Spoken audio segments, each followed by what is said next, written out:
আসসালামু আলাইকুম বন্ধুরা, সবাই কেমন আছেন? শুভ সকাল। আজকে সাত সকালবেলা চলে আসলাম জমিতে জ্বালা ভাঙবে, কারণ এখন বড় ধান লাগানোর সময় হয়ে গেছে। এর জন্য আসছে জ্বালা ভাঙবো।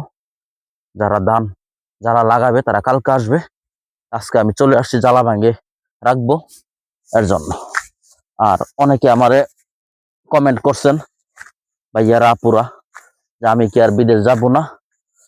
আসলে সত্যি কথা বলতে আমি আর বিদেশ যাব না, একবারে চলে আসছি।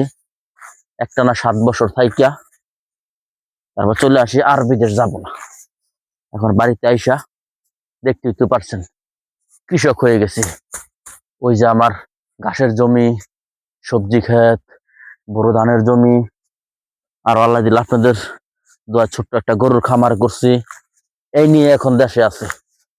দেশে বিদেশে যাওয়ার আর কোনো চিন্তা ভাবনা নাই। পরিবারের সবাই একসাথে আছি, আলহামদুলিল্লাহ। সবাই আমার জন্য দোয়া করবেন।